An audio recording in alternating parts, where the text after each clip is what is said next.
আসসালামু আলাইকুম। সবাইকে স্বাগত জানাচ্ছি আমার দেশ পোস্ট এডিটোরিয়াল আয়োজনে।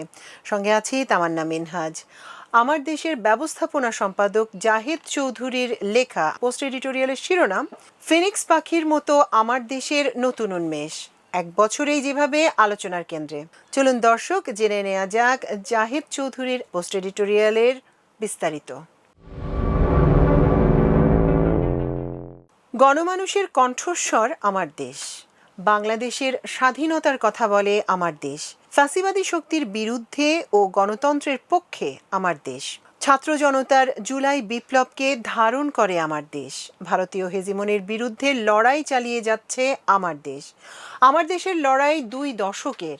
3 দফায় কারাবরণকারী মজলুম সম্পাদক মাহমুদুর রহমান এই লড়াইয়ে নেতৃত্ব দিচ্ছেন। শেখ হাসিনা পরিবারের দুর্নীতি, সাড়া জাগানো রিপোর্ট আর আওয়ামী দুঃশাসন ও ভারতের আগ্রাসনবাদী নীতির বিরুদ্ধে দুরন্ত সাহসী সাংবাদিকতা করতে গিয়ে বারবার ফ্যাসিবাদী আক্রমণের মুখে পড়েছে আমার দেশ। হাসিনার স্বৈরাচারী সরকার 2 দফায় বন্ধ করে দেয় পত্রিকাটি। তারও আগে 2007 সালে 111-এর সময় কারারুদ্ধ তৎকালীন মালিকদের পক্ষ থেকে লে অফ করে বন্ধ ঘোষণা করা হয়েছিল। কিন্তু বারবার ফিনিক্স পাখির মতো ছাইভস্ম থেকে জেগে উঠেছে আমার দেশ। 2 দশকে পত্রিকাটি প্রায় 1 যুগই আলোর মুখ দেখেনি, কিন্তু তাতে কি? একদল অদম্য সংবাদকর্মী আর মাহমুদুর রহমানের মতো অসীম সাহসী সম্পাদকের নেতৃত্বাধীন পত্রিকাটিকে ঠেকিয়ে রাখবে কে? ছাত্র জনতার রক্তাক্ত জুলাই বিপ্লবের মধ্যে দিয়ে গণতন্ত্রের মুক্তির সঙ্গে সঙ্গে আমার দেশকেও মুক্ত বিহঙ্গের মতো ডানা মেলার সুযোগ এনে দিয়েছে। গত 1.5 দশকে ফ্যাসিবাদী শেখ হাসিনার দুঃশাসনের অন্যতম টার্গেট ছিল আমার দেশ। ভারতের ইন্ধনে হাসিনা সরকার আরও বেশি আক্রোশে ফেটে পড়েছিল আমার দেশের বিরুদ্ধে। হাসিনার আক্রোশের কারণও ছিল শেখ হাসিনা পরিবারের দুর্নীতি আর ভারতীয় আগ্রাসনের বিরুদ্ধে মজলুম সম্পাদক মাহমুদুর রহমানের নেতৃত্বে আমার দেশ যে দুঃসাহসী সাংবাদিকতার চ্যালেঞ্জ নিয়েছে, বাংলাদেশের ইতিহাসে তা নজিরবিহীন। আর এ কারণেই আওয়ামী হায়নারা বারবার ঝাঁপিয়ে পড়ে আমার দেশের সম্পাদক ও সাংবাদিকদের উপর। জ্বালিয়ে ছাইভস্ম করে দেয় অফিস, গায়ের জোরে তালাবদ্ধ করা হয় ছাপাখানা, পুলিশ প্রহরায় প্রেস তালাবদ্ধ রেখে লুটেরা আওয়ামী লীগ লুটে নেয় প্রেসের সব মালামাল। পেশি শক্তির উন্মত্ততার পাশাপাশি সারা দেশে চলে সিরিজ মামলা। শুধুমাত্র সত্য লেখার অপরাধে একজন সম্পাদকের প্রাণনাশের চেষ্টা, কারা নির্যাতন ও হয়রানির ঘটনা বিশ্বে নজিরবিহীন। কুষ্টিয়ার আদালত অঙ্গনে প্রকাশ্য দিবালোকে হত্যা চেষ্টায় রক্তাক্ত করা হয় মাহমুদুর রহমানকে। কেবলমাত্র আমার দেশে চাকরি করার অপরাধে এর সংবাদকর্মীদের সব যোগ্যতা থাকার পরও ফিরিয়ে দেয়া হয় বিভিন্ন মিডিয়ার দুয়ার থেকে। সিনিয়র সাংবাদিকদের কালো তালিকাভুক্ত করে রাখা হয়। 1 যুগ কোথাও চাকরি করতে দেয়নি ফ্যাসিবাদী সরকার। বস্তুনিষ্ঠ সাংবাদিকতার অঙ্গীকার নিয়ে 2004 সালের 23শে সেপ্টেম্বর যাত্রা শুরু করে আমার দেশ। 111 পরবর্তী মঈন ফখরুদ্দিনের শাসনে 2008 সালে চরম ক্রান্তিকালে আমার দেশের দায়িত্ব নেন অকুতোভয় সম্পাদক মাহমুদুর রহমান। তারপর আওয়ামী লীগ ক্ষমতায় এসে 2009 সালের ডিসেম্বরে প্রথম আঘাত হানে পত্রিকাটির উপর। হাসিনা পুত্র সজীব ওয়াজেদ জয়ের দুর্নীতি নিয়ে তৎকালীন বিশেষ প্রতিনিধি এম আবদুল্লাহর আলোচিত রিপোর্টের জেরে হামলে পড়ে সম্পাদক, সাংবাদিক ও পত্রিকার উপর। সম্পাদক মাহমুদুর রহমান ও প্রতিবেদক এম আবদুল্লাহর গাড়িতে বর্বরোচিত হামলার ঘটনা ঘটে। সারা দেশে সিরিজ মামলা করানো হয় দলীয় ক্যাডারদের দিয়ে। কমান্ডো স্টাইলে সম্পাদক মাহমুদুর রহমানকে অফিস থেকে তুলে নিয়ে 39 দিন রিমান্ডে রেখে চলে নির্যাতন। আয়না ঘরে চলে হত্যা চেষ্টা। বন্ধ করা হয় পত্রিকার প্রকাশনা। পত্রিকাটি যাতে কোনোভাবেই প্রকাশ না হয় সেজন্য বর্তমান নির্বাহী সম্পাদক সৈয়দ আফজাল আহমেদ, ব্যবস্থাপনা সম্পাদক জাহিদ চৌধুরী, প্রধান সহকারী সম্পাদক প্রয়াত Sanjib Chowdhury, crime reporter Alauddin Arif, office সহকারী সাইফুল ইসলাম সহ 6 সাংবাদিকের নাম উল্লেখ করে অজ্ঞাতনামা হিসেবে 400 সাংবাদিকের নামে ঢালাও মামলা দেয়া হয়। অভিযোগ আনা হয় সম্পাদক মাহমুদুর রহমানকে গ্রেপ্তারে পুলিশকে বাধা দেওয়ার। মাহমুদুর রহমানকে আটকের পর আইনগতভাবে তাকে যখন জেলে আটকে রাখা যাচ্ছিল না, তখন বিচার বিভাগ নিয়ে সম্পাদকের একটি মন্তব্য প্রতিবেদন ও চেম্বার মানে সরকার পক্ষে স্টে প্রতিবেদনের জন্য আপিল বিভাগে সুও মোটো রুল ও রায়ে 7 মাস জেলে আটকে রাখা হয় সম্পাদক মাহমুদুর রহমানকে। একই মামলায় সিনিয়র সাংবাদিক অলিউল্লাহ নোমানকেও 7 মাস কারাবরণ বরণ করতে হয়। সম্পাদক মাহমুদুর রহমান প্রথম দফায় 9 মাস জেল খেটে আইনি লড়াইয়ে মুক্তি হওয়ার পর 2011 সালে তার নেতৃত্বে ফের পাঠক সমাদৃত হয় আমার দেশ, কিন্তু থামেনি রাষ্ট্রীয় নিপীড়ন। 2012 সাল, শাহবাগে তখন চেতনার মাতম আর চরম উন্মাদনা। স্রোতের বিপরীতে গিয়ে আমার দেশ আলোচিত সেই ব্যানার হেডিং করে, শাহবাগে ফ্যাসিবাদের পদধ্বনি। অল্প দিনের মধ্যেই আমার দেশে সারা জাগানো স্কাইপ কেলেঙ্কারি নিয়ে অনুসন্ধানী প্রতিবেদন প্রকাশ করে ধারাবাহিকভাবে। অলিউল্লাহ নোমানের লেখা ওই প্রতিবেদনে তোলপাড় শুরু হয় দেশে বিদেশে। উন্মোচিত হয় জুডিশিয়াল কিলিং এর নীল নকশা। এতে আওয়ামী সরকার বেসামাল হয়ে আবার হিংস্র হায়নার মতো ঝাঁপিয়ে পড়ে। দেশ ছেড়ে লন্ডনে পালিয়ে গিয়ে জীবন বাঁচান সাংবাদিক অলিউল্লাহ নোমান। সম্পাদক মাহমুদুর রহমানকে প্রথমে কয়েক মাস বন্দি করে রাখা হয় পত্রিকা অফিসে। 2013 সালের 11 এপ্রিল পুলিশের পোশাকধারী ক্যাডাররা ভোরে আমার দেশ পত্রিকা অফিস থেকে মাহমুদুর রহমানকে তুলে নিয়ে যায় কমান্ডো কায়দায়। এবার আইন কানুনের তোয়াক্কা না করে প্রেসে তালা লাগিয়ে দ্বিতীয় দফায় আমার দেশের প্রকাশনা বন্ধ করে দেয়া হয়। তারপর থেকে প্রায় 12 বছর আলোর মুখ দেখেনি পাঠক প্রিয়তার শীর্ষে থাকা সংবাদপত্র আমার দেশ। দ্বিতীয় দফায় রিমান্ডে দীর্ঘ সময় নির্যাতন ও 3.5 বছর দুঃসহ জেল জীবন কাটিয়ে 2016 সালে আইনি প্রক্রিয়ায় মুক্ত হন মাহমুদুর রহমান, কিন্তু হুমকির মুখে পড়ে তার জীবন। কুষ্টিয়ার আদালতে জামিন চাইতে গেলে চেষ্টা করা হয় প্রাণনাশের। রক্তাক্ত অবস্থায় দৃপ্ত কণ্ঠে জানিয়ে দেন স্বাধীনতার জন্য প্রয়োজনে একাই জীবন দেবেন, তবু দিল্লির দাসদের কাছে নতি স্বীকার করবেন না। এতে ভারতের মদদে শেখ হাসিনার হয়রানি ও নির্যাতনের মাত্রা আরও বেড়ে যায়। রাতের পর রাত বাসায় পুলিশি হানা ও হয়রানি চলতে থাকে। চলে জীবননাশের বিভিন্ন চেষ্টা। এমন অবস্থায় অসুস্থ মাহমুদুর রহমান উন্নত চিকিৎসা করার জন্য দেশের বাইরে গিয়ে আর ফিরে আসতে পারেননি। প্রথমে মালয়েশিয়া এবং পরে তুরস্কে নির্বাসিত জীবন কাটাতে হয় তাকে। ছাত্র জনতার অবিস্মরণীয় জুলাই বিপ্লবে 15 বছরের ফ্যাসিস্ট শেখ হাসিনা ভারতে পালিয়ে গেলে টানা 6 বছর নির্বাসিত জীবন শেষে মুক্ত স্বাধীন দেশে ফিরে আসেন মাহমুদুর রহমান। শেখ হাসিনার দেয়া 124 মামলা মাথায় নিয়ে দেশে ফিরে আইনকে সম্মান দেখিয়ে আদালতে হাজির হয়ে তৃতীয়বারের মতো জেলে যান তিনি। জেল থেকে মুক্তি পেয়েই জাতীয় প্রেস ক্লাবে সাংবাদিকদের সঙ্গে মত বিনিময়ে ঘোষণা দেন নতুন করে আমার দেশ পত্রিকা চালুর। মুক্ত স্বাধীন বাংলাদেশে পুলিশ আমার দেশের প্রেস খুলে দিলেও সেখানে লোহার স্ক্র্যাপ ও কঙ্কাল ছাড়া আর কিছুই মেলেনি। আওয়ামী দুর্বৃত্তরা লুটে নিয়ে যায় সব মালামাল। দীর্ঘ প্রতীক্ষার পর ধ্বংসস্তূপ থেকে ফিনিক্স পাখির মতো নতুন করে আবার ডানা মেলে আমার দেশ। এক যুগ পর রক্তস্নাত জুলাই বিপ্লবের বছর 24-এর 22 ডিসেম্বর মাহমুদুর রহমানের সম্পাদনায় স্বাধীনতার কথা বলে স্লোগান নিয়ে পাঠকের দরবারে হাজির হয় আমার দেশ। নব উদ্দীপনায় নতুন করে স্বপ্ন বুনছে আমার দেশের মজলুম কর্মী বাহিনী। নতুন অফিসে নতুন উদ্যমে এক ঝাঁক দুরন্ত সাহসী সংবাদকর্মী আবারও কর্মমুখর হয়ে ওঠেন। এই কর্মী বাহিনীর হাত ধরেই মাহমুদুর রহমানের আমার দেশ আবার ফিরে আসে পাঠকের হাতে।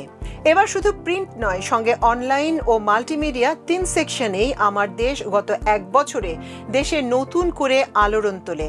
গতকাল পর্যন্ত পত্রিকাগুলোর মধ্যে মাল্টিমিডিয়ার নিউজ চ্যানেলে আমার দেশ দ্বিতীয় অবস্থানে ছিল। প্রিন্টে মূলধারার পত্রিকার মধ্যে আমার দেশের অবস্থান দ্বিতীয়। কম পাতার একটি পত্রিকা ধরলে তৃতীয়, আর অনলাইনেও আমাদের উপরে মাত্র 3টি জাতীয় দৈনিকের অবস্থান। মাত্র 1 বছরের মধ্যে এত সীমিত সংখ্যক স্টাফ নিয়ে আমার দেশের উত্থানের পেছনে আমাদের আন্তরিক এক ঝাঁক পরিশ্রমী সংবাদকর্মী এবং আমাদের বিপুল সংখ্যক পাঠক দর্শকের অবদান অস্বীকার করার কোনো সুযোগ নেই। সবার উপরে আমাদের সম্পাদকীয় নীতি, যেটি দেশপ্রেমে উদ্বুদ্ধ, সত্যের উপর প্রতিষ্ঠিত, ভারতীয় আধিপত্যবাদ সহ সব ধরনের আধিপত্যবাদের বিরুদ্ধে উচ্চ কণ্ঠ, ইসলামী মূল্যবোধের উপর প্রতিষ্ঠিত সাহসী এক নীতি। আর নীতির উপর দাঁড়িয়ে আমাদের যিনি নেতৃত্ব দিয়ে যাচ্ছেন সেই সাহসী সম্পাদক মাহমুদুর রহমান, যিনি সাংবাদিকতায় এখন ফুল টাইম দিচ্ছেন এবং জীবনের লাস্ট ইনিংস হিসেবে এটিকে গ্রহণ করেছেন। পাঠক দর্শকরা জানেন, মজলুম সম্পাদক মাহমুদুর রহমান 2024 সালের সেপ্টেম্বরের শেষ দিকে দেশে ফেরেন। তখন আমার দেশের কোনো অস্তিত্বই ছিল না। সম্পাদক প্রকাশক ছিলেন না, প্রেস ছিল না, অফিস ছিল না। মায়ের অসুস্থতার কারণে মাহমুদুর রহমান অনেকটা আকস্মিকভাবেই দেশে আসেন কোনো প্রস্তুতি ছাড়াই। বিমানবন্দরে তার শুভাকাঙ্ক্ষী ও আমার দেশের সহকর্মীরা বিশাল সমাবেশ করে উষ্ণ অভ্যর্থনা জানান তাকে। তারপর স্বৈরাচারের মিথ্যা মামলায় মাহমুদুর রহমানকে 5 দিন জেল খাটতে হয়। সম্পাদক হিসেবে তৃতীয় দফায় কারাভোগের পর মুক্ত হয়ে জাতীয় প্রেস ক্লাবে হাজির হয়ে সাংবাদিকদের মুখোমুখি হন তিনি। ঘোষণা দেন 2 মাসের মধ্যে আবার আমার দেশ বের করার। সম্পাদক ও প্রকাশক হিসেবে মাহমুদুর রহমানের নিয়োগ 2009 সালেই আটকে দিয়েছিল হাসিনা সরকার। সেজন্য এতদিন মাহমুদুর রহমান ছিলেন আমার দেশের ভারপ্রাপ্ত সম্পাদক ও সাবেক প্রকাশক হাসমত আলী ছিলেন প্রকাশক। ডিসি অফিসে নতুন করে আবেদন করে মাহমুদুর রহমান প্রকাশক তথা মালিক ও সম্পাদক করার প্রক্রিয়া শুরু হয় হাসিনা মুক্ত বাংলাদেশে। বাদ সাধে এসবি। মাহমুদুর রহমান 3টি সাজানো মামলায় সাজাপ্রাপ্ত হওয়ায় তারা ক্লিয়ারেন্স দিচ্ছিল না, কিন্তু আইনে নৈতিক স্খলনের অপরাধ ছাড়া ডিক্লারেশন আটকানোর আর কোনো সুযোগ ছিল না। দীর্ঘ প্রক্রিয়ায় আইনসঙ্গতভাবে জেলা ম্যাজিস্ট্রেট অবশেষে আমার দেশের ডিক্লারেশন দেন মাহমুদুর রহমানের নামে। শুরু হয় অফিস খোঁজার পালা। অবশেষে আগের অফিসের পাশে 99 কাজী নজরুল ইসলাম অ্যাভিনিউ কারওয়ান বাজারের ঢাকা ট্রেড সেন্টারে 8ম ফ্লোরে ঠিকানা হয় আমার দেশের। নতুন অফিস নেয়ার পরপরই অফিস স্পেসে সম্পাদক মাহমুদুর রহমানের আমন্ত্রণে সাড়া দিয়ে আমার দেশের সাবেক সহকর্মীরা হাজির হন মধ্যাহ্নভোজে। সবাই জানিয়ে দেন তারা মাহমুদুর রহমানের সঙ্গে আছেন আমার দেশের নবযাত্রায়। নতুন করে শুরুর জন্য সাবেক প্রায় অর্ধেক কর্মী পেয়ে যায় আমার দেশ। সীমিত সামর্থ্যের মধ্যে বাকি লোকজনও জোগাড় করা হয়।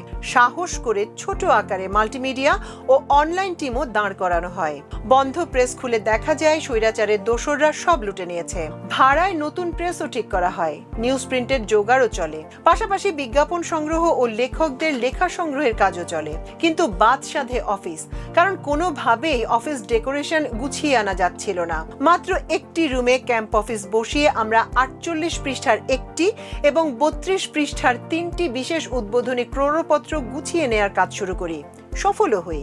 নির্ধারিত দিনে 22 ডিসেম্বর আমার দেশ নিয়মিত 16 পৃষ্ঠার পাশাপাশি 48 পৃষ্ঠার বিশেষ ক্রোড়পত্র সহ পাঠকের হাতে আমরা তুলে দিতে সক্ষম হই।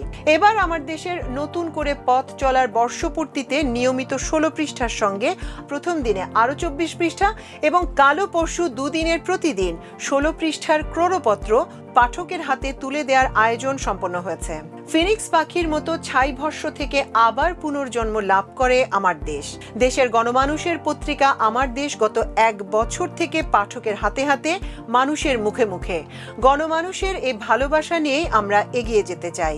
বাংলাদেশের সাহসী ও অনুসন্ধানী সাংবাদিকতার এক অনন্য নাম এখন আমার দেশ। নবযাত্রার 1 বছরে পত্রিকাটি পাঠকের মন জয় করে ব্যাপক জনপ্রিয়তা লাভ করেছে। একই সঙ্গে গণমাধ্যম জগতে সৃষ্টি করেছে তুমুল আলোড়ন। বিশেষ করে পত্রিকার প্রতিদিনের সাড়া জাগানো লিড নিউজ পাঠকের কাছে খবরের হটকেক বা বাড়তি আকর্ষণ। সম্পাদক মাহমুদুর রহমানের নেতৃত্বে পুনঃপ্রকাশের প্রথম দিনে দেশব্যাপী আলোড়ন তোলে আমার দেশ। ফ্যাসিস্ট শেখ হাসিনার পালানো বিগত 15.5 বছরের অনিয়ম, দুর্নীতি, টাকা পাচার, গুম খুন, মানবাধিকার লঙ্ঘন, গণতন্ত্র, আইনের শাসন ও নির্বাচন ব্যবস্থা ধ্বংস করা, রাজনৈতিক নিপীড়ন, অর্থনীতি ধ্বংস ও ব্যাংকিং সেক্টরের লুটপাট সহ অপশাসনের বিষয়গুলো 1 বছর ধরে ধারাবাহিকভাবে তুলে ধরছে আমার দেশ। পাশাপাশি জুলাই বিপ্লবের চেতনাকে ধারণ করে পত্রিকাটি অন্তর্বর্তী সরকারের নেয়া রাষ্ট্র সংস্কারের পদক্ষেপ, সংবিধান সংশোধন এবং একটি সুষ্ঠু ও নিরপেক্ষ জাতীয় সংসদ নির্বাচনের প্রয়োজনীয়তা এবং গণতন্ত্রে উত্তরণের উপর জোরালো রিপোর্ট করে যাচ্ছে। দেশের স্বার্থকে প্রাধান্য, ইসলামী মূল্যবোধ রক্ষা, আলেম সমাজকে গুরুত্ব দেয়া এবং বর্তমান রাজনৈতিক স্থিতিশীলতা ও ষড়যন্ত্র মোকাবেলার ব্যাপারেও পত্রিকাটি সক্রিয় ভূমিকা রাখছে। আমার দেশ ছাপা পত্রিকার পাশাপাশি ই-ভার্সন, অনলাইন পোর্টাল, ইউটিউব চ্যানেল এবং ফেসবুকের মতো ডিজিটাল প্ল্যাটফর্মেও ভালো করছে। এসব প্ল্যাটফর্মে পাঠকদের চাহিদা অনুযায়ী দ্রুত সংবাদ পৌঁছে দেয়া হচ্ছে। শুধু সংবাদ নয়, খেলাধুলা, বিনোদন, শিক্ষা, সাহিত্য ও জীবনযাপন বিষয়ক বিভিন্ন পাতা নানা বয়সী পাঠককে আকর্ষণ করছে। পত্রিকাটিতে দেশের স্বনামধন্য লেখক, গবেষক এবং এক ঝাঁক মেধাবী তরুণ সাংবাদিক কাজ করছেন, যে কারণে সংবাদ ও লেখার গুণগত মান বজায় রাখতে সাহায্য করছে। আমার দেশ বাংলাদেশের অন্যতম শক্তিশালী ও জনপ্রিয় পত্রিকা হওয়ার পেছনে রয়েছে পত্রিকাটির নির্ভরযোগ্য সাংবাদিকতা। এছাড়া পত্রিকার সত্যনিষ্ঠ সাহসী সম্পাদক মাহমুদুর রহমানও পত্রিকাটি জনপ্রিয় হওয়ার পেছনে আরেকটি কারণ। তার প্রতি বুধবারের নিয়মিত মন্তব্য প্রতিবেদন পাঠকদের জন্য একটি আকর্ষণীয় বিষয়। বস্তুনিষ্ঠ তথ্য পরিবেশনই পত্রিকাটিকে পাঠকের আস্থা অর্জন করতে সাহায্য করেছে। দুর্নীতি, ক্ষমতার অপব্যবহার এবং সামাজিক অনিয়মের বিরুদ্ধে আমার দেশের সাহসী অনুসন্ধানী প্রতিবেদনগুলো পত্রিকাটিকে স্বতন্ত্র বৈশিষ্ট্য এনে দিয়েছে। খবরের ক্ষেত্রে শুধু লিড নিউজই নয়, আমার দেশের ধারাবাহিক সিরিজ রিপোর্টও পাঠক প্রিয়তা অর্জনে ভূমিকা রেখেছে।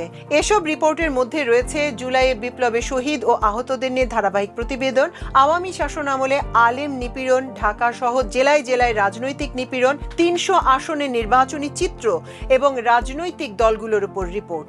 আওয়ামী শাসনে আলেম নিপীড়ন শীর্ষক ৪০টি রিপোর্ট আলেম সমাজের প্রশংসা পায়।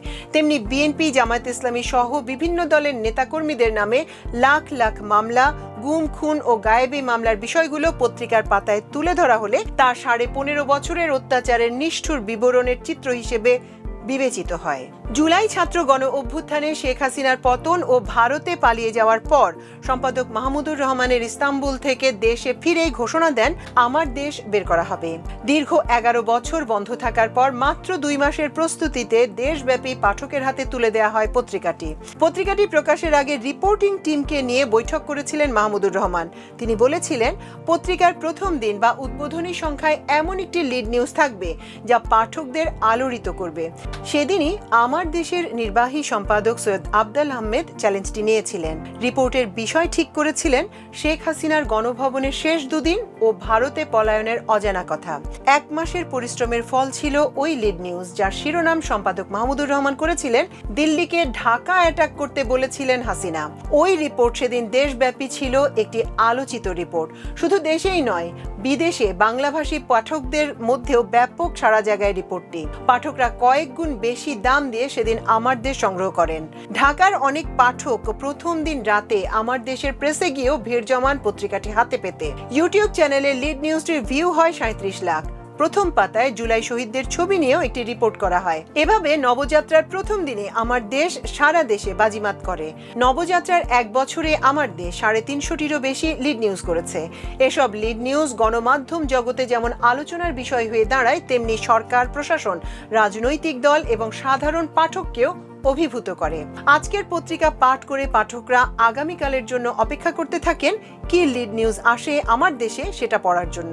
আগেই বলেছি, শেখ হাসিনার পলায়নের অজানা কথা দিয়ে পত্রিকার লিড নিউজ শুরু হয়। শেখ হাসিনা ১৫.৫ বছরের অপশাসনের বড় বড় কেলেঙ্কারি, গুম, গণহত্যা, চাঞ্চল্যকর ঘটনা, টাকা পাচার, ব্যাংক লুট ইত্যাদি বিষয় হয়ে দাঁড়ায় রিপোর্টের মূল বিষয়। রিপোর্টারদের একটি ভাইব্রেন্ট টিম বা দক্ষ ও উৎসাহী দল লিড নিউজগুলো পত্রিকার পাতা জন্য তুলে আনেন।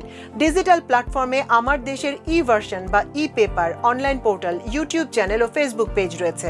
নিউজ পোর্টালটি মাত্র ১ বছরে ৪ নম্বর অবস্থানে চলে এসেছে। আমার দেশের ফেসবুক পেজের ভিউ প্রতি মাসে প্রায় ৪০ কোটিতে দাঁড়িয়েছে। ফেসবুকের ফলোয়ার ১ বছরে ১৪ লাখে পৌঁছেছে। ইউটিউব চ্যানেলের সাবস্ক্রাইবার ১৫ লাখ ছাড়িয়েছে কয়েকদিন আগেই। পত্রিকার উদ্বোধনী দিনে আমার দেশের লিড নিউজ ছিল, দিল্লিকে ঢাকা অ্যাটাক করতে বলেছিলেন হাসিনা। ইউটিউব চ্যানেলে ওই নিউজটি পড়া হলে এর ভিউ হয় প্রায় ৩৭ লাখ।